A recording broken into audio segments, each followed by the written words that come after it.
All right, guys. So I'm over here at Shane's house. He called me, came over kind of excited to see what he got here, but is yours a 22, Shane, or a 21? 22. So 2022 King Quad 750 special edition. It's in the gray.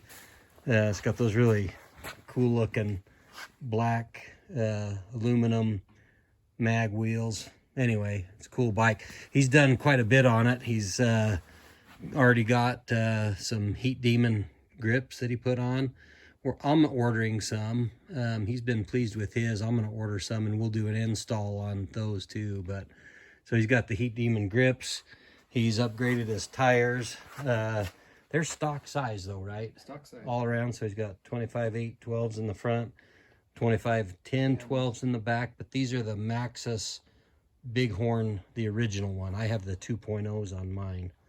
But we noticed a difference, didn't we? Yeah. I mean, it's there's definitely a difference. The depth of these lugs, the width of the lugs, they're a bigger, heavier, tougher built tire, and we definitely can notice just the stance of each of the four-wheelers is a little difference. Mine are worn down. I've got 2,000 miles on mine and they're still going strong. But anyway, so that's some of the stuff he's done. He's got a Warren winch hiding up under there. The Warren is just quiet. I have the KFI and mine's 3,500 too. And we haven't really done any tests with them yet, but you can just hear when I run mine in, you know, you freewheel it out to use it. And then when you go to run the motor, mine just makes all kind of noise. His sounds quieter and smoother. And I don't know, if I had my choice, I'd go with the Warren just on initial impressions. They're more. But anyway, the reason for today's video is this box right here. This is custom made, I guess you'd call it custom. It's a company called ATV Gurus out of Arkansas. And Shane did some research looking around on the internet just to find out what we could put on that we've noticed, you know, and anybody who's kind of into these King Quads, you'll know there is zero bumper supplied from the factory. And so one little bump in anything, just trailering your machines around, or you bump into the back of somebody when you're not looking or whatever, cause some serious damage to it. And so it's important to get something. So Suzuki makes that rugged package yeah, that you can buy, the, you know, a front or a rear bumper. But when I bought this, I couldn't find any available, and they wanted, you know, they were pretty pricey. So I was looking around and found this company online, and I was impressed with the build quality. We'll open it and see what it looks like. Looked like it was very good. Looks kind of a small one-man show. I think when I called him and talked to him, it sounded like he did everything from, you know, buying the steel and cutting and engineering it, everything, and powder coating and shipping and everything. So I'm excited to see what it looks like. Yeah, so we'll get this box ripped open, and I'm just going to kind of video Shane tearing into it. Again, this is ATV Gurus out of Arkansas. And if I remember right, Shane, you can choose a color, right? I seem to remember them doing for canning. Yeah, they make a few different styles as far as kind of a meshed in front or open front, and then they have different colors that you can powder coat it to match your machine.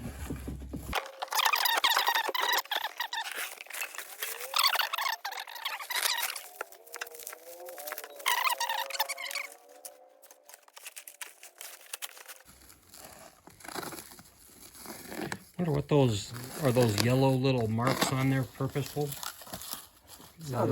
Maybe it's. I see them. I see them on that too. Left and right, or outside, inside, or. Yeah, I'm wondering. Instructions might say something, but whoever reads the instructions. So he said he's going to include hardware. It looks like he's done that, so that's great. Yeah, good. A few different sizes. I don't think we're using all of those, but good sort. Yeah, that looks like quite a bit of stuff. Quite a bit. I like that the ends are capped nice. Those plastic caps are welded in. That's all welded in. All welded, yeah. Holy cow, that is impressive. That was one of the things I saw on his website that he mentioned is everything's all welded and sealed, and I'm impressed, you know, the welds. I'm not a welder, but I mean, I've seen where you get real junky welds. That's certainly not what you have here. This looks like good quality work.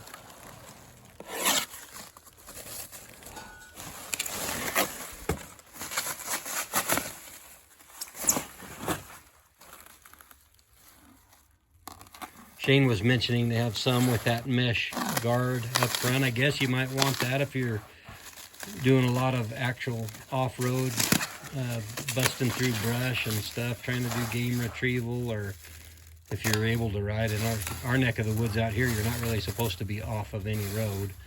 But there are times when there's some sagebrush and stuff that grows up in, but I don't know, I guess that would protect your headlights if you had that, but I don't think I would like at night riding with it reflecting off of that. So he had a couple of different models. One was mesh over the headlights, and then you had mesh in the middle section. Covering the radiator, so you could do either or. Yeah, exactly. And there's both. different prices for both. But, do you remember, Shane, approximate cost of this bumper with shipping?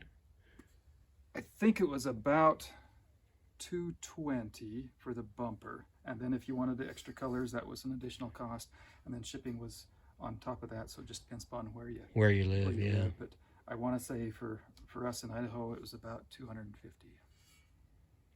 All right, well, that's it, guys, out of the package. It sure looks nice. It looks really nice. We'll set it up here and kind of see what it's going to take, and then kind of walk you through. We may have to do it piecemeal, but we'll let you know what we find out. All right. So it looks like we got to take this little plastic cover off.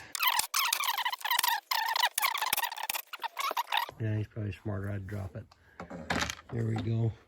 It looks like we're going to put the brackets on that hold it in at the top first. Right. I think they go in right here. And we'll probably have to notch that plastic so that the support brackets will fit underneath there, because I don't think there's enough room. We did notice on these brackets that they've got little yellow dots, and he's got one with 2 dots, which looks like that's got 2 dots, so we're assuming that goes. I bet you they go on the inside to cover that paint. Oh, like that's that. probably, I would guess so too. And so that's what we're gonna start with and see. All right, so the first step that he's saying in the instructions is to take these brackets and mount them just kind of loosely to the brush guard, he calls it, but to the bumper. And then you want it loose so that you can line it up once you get it on with these top holes. So we're gonna do that. We'll get started doing that. Then after that, we come down in where the winch plate is and put the next set of bolts in there. All right, so what we've done so far is we attached this bracket to the brush guard, and then it's just all loose, as you can see. Move it, Shane. We don't tighten anything up yet because alignment can be an issue. So far we've got all of that done. We haven't put those in yet, right? We just got them out. Yep. So yeah, now we're gonna go down and put the first ones in the bottom. So Shane is kind of just going around tightening up everything. So the look of it so far, we like it. It's a pretty good looking bumper. Super nice quality. Shane mentioned in the beginning of this video, or at some point, that there is a rugged package you can get. But to be honest, Shane, I don't think that thing looks near as good as this. I think that rugged package for the front bumper alone was about $350, I want to say. For that one. Seemed like the package comes with both, I thought, doesn't it? That's what it is. Yeah, but just I don't think you pick buy it separately. Oh, if you just went and bought it afterwards. But just the quality and the look of it, I didn't like myself. I don't think it looks near as good as this one. So I guess everybody has their own preference, but to me this is a pretty good looking setup. Again, the only real snag we've had is just getting bolts to line up. These two here, when maybe we didn't tighten them in the right order or whatever, but we ended up just about shearing those two off as we were trying to get them to go into place. I don't know if you can tell, but it's lined up nicely, but it just still, it's pretty tight, you know, to get it on there. I think you did a good job building it as close as you can, but when there's so many anchor points.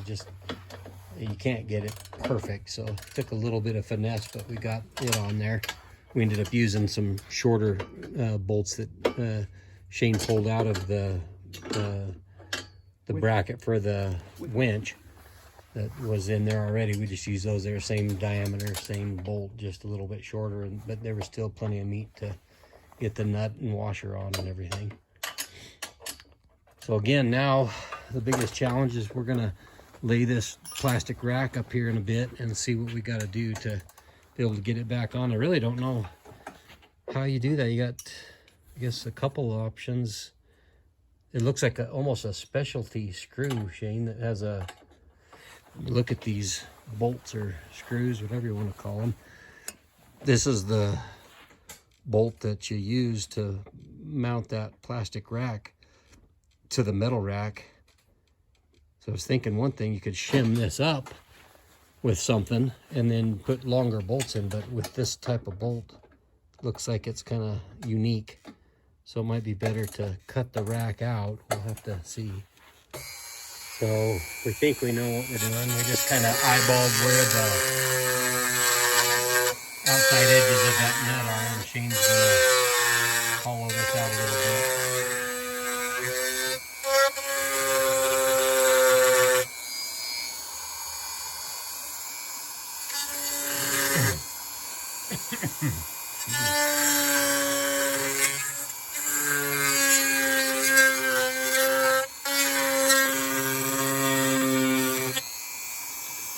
Just starts flaring all out, doesn't it? If you breathe that stuff in, I heard it's good for you. Yeah.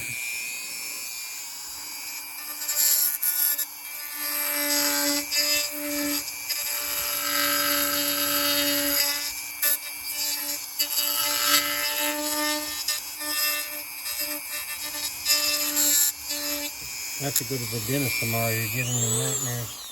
I won't charge you nearly as much. You can clean it up with some sandpaper or something.